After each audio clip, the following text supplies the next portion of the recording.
this ahead of the 2024 Lok Sabha elections, Union Minister has now exuded confidence, which he has gone ahead to say that the BJP, he's confident this time around will win 400 plus seats.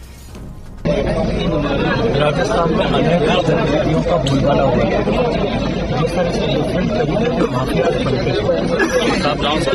Rajasthan की जनता राजस्थान की सरकार से त्रस्त है और दूसरी तरफ जिस तरह की छोटी घोषणाएं सरकार कर रही थी उसको राजस्थान की जनता ने पूर्णतः अस्वीकार कर दिया था।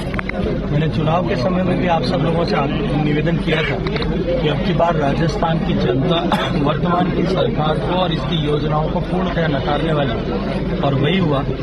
माननीय मोदी जी की गारंटी पर विश्वास करते हुए राजस्थान, मध्य प्रदेश और छत्तीसगढ़ तीनों जगह जनता ने ऐतिहासिक बहुमत देकर के तीनों प्रदेशों में पूर्ण बहुमत वाली भारतीय जनता पार्टी की सरकारें बनाई है।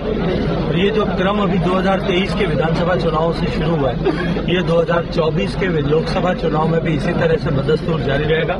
माननीय नरेंद्र मोदी जी देश के तीसरी बार प्रधानमंत्री बने, देश की जनता इसका मानस बना चुकी है और आज मैं आपके सामने पूरी जिम्मेदारी से बात से ये कह रहा हूँ कि अब की बार हम 400 के पार जाएंगे। सब्यसाची हमारे साथ जुड़ रहे इस खबर पर। सब्यसाची, शायद गजेंद्र सिंह शेखावत का जो कॉन्फिडेंस है वो इसलिए क्योंकि भारी बहुमत के साथ बीजेपी 3 राज्यों में जीती थी और ये कहते हुए कह रहे कि अगले साल इनको कॉन्फिडेंस है कि बीजेपी की सरकार दोबारा बनेगी केंद्र में और 400 से ज्यादा सीट्स बीजेपी को मिल सकती है।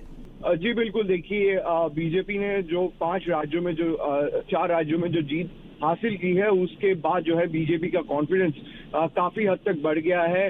वही गजेंद्र सिंह शेखावत, उनका यही कहना है कि बीजेपी जिस तरीके से इन 4 राज्यों में जीत हासिल की है और जिस तरीके से बीजेपी के वोट परसेंटेज और नंबर्स बढ़े हैं, वही चीज आने वाले लोकसभा 2024 के चुनाव में भी नजर आएंगे। वहीं हमने देखा है कि पिछले 2 दिनों तक बीजेपी हाई लेवल मीटिंग चल रही थी देश की राजधानी दिल्ली में। तमाम बड़े नेता, प्रधानमंत्री नरेंद्र मोदी से जेपी नड्डा, गृह मंत्री अमित शाह सब मौजूद थे।